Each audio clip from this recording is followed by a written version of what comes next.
Il y a deux façons très simples de passer de la forme canonique à la forme factorisée pour la fonction quadratique. La première et la plus simple, c'est de déterminer les zéros en posant comme valeur que y vaut 0. Alors, voici un exemple. Y égale moins 2 fois x moins 4 carré plus 18. Je pose donc y vaut 0, qui est égal à moins 2 fois x moins 4 au carré plus 18. Alors, j'ai moins 18 et je divise par moins 2, ce qui me donne x moins 4 au carré. Ensuite, j'ai 9 racine carrée qui est égale à x moins 4. Or, on sait que c'est plus ou moins la réponse. Par conséquent, x moins 4 est égal à plus ou moins 3. À partir de là, x vaut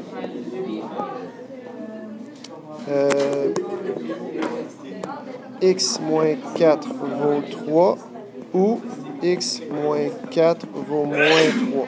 On isole. X est égal à 7.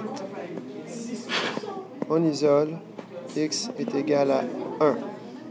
4 plus moins 3. Alors, les deux zéros sont 7 et 1. La deuxième méthode, c'est en terminant la complétion de carré qui a été amorcée techniquement lorsqu'on a la forme canonique. Alors, on reconnaît ici le coefficient a du x carré. On a ici un carré parfait plus un 18. En fait, si on comprend que ça venait d'un trinôme du second degré, je réécris y égale moins 2 fois x moins 4 au carré plus 18. Je vais revenir un petit peu en arrière. C'est moins 2 fois grand crochet x moins 4 au carré plus 9. Fermez le crochet. Ainsi donc, pour vérifier, j'ai moins 2 fois mon binôme carré, ce qui fait moins 2 fois le binôme carré, puis moins 2 fois 9. Ah, je vais avoir un moins 9. C'est pas un plus, c'est un moins 9 ici. Voilà, moins 9. Ce qui va me donner mon 18. Ah, je vois ici une différence de 2 carrés. Je poursuis donc. J'ai moins 2 fois... En fait, j'ai plus besoin du crochet. Moins 2 fois x moins 4 plus 3, qui est la racine carrée du 9, fois x moins 4 moins 3 pour la même raison.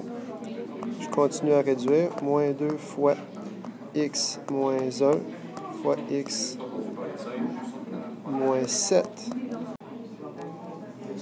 À partir de là, x moins 1 est égal à 0, donc x est égal à 1. Et x, ça c'est un 7, moins 7 est égal à 0, donc x est égal à 7.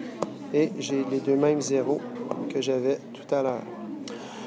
Je privilégie la première méthode parce que c'est un petit peu plus rapide. Ici, des fois, on risque de s'enfarger avec la complétion de carré, mais ça existe, donc vous connaissez les deux.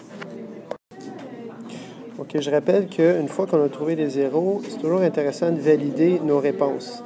Alors, le sommet de ma parabole ici, HK, c'est 4, 18. Alors, je peux donc le situer ici, 4, ici, 18. Je sais que ma parabole est orientée vers le bas avec le moins 2 ici. Donc, la parabole fait quelque chose comme ça. Alors, mes zéros sont bien 1 et 7. Ça fait du sens graphiquement. Voilà.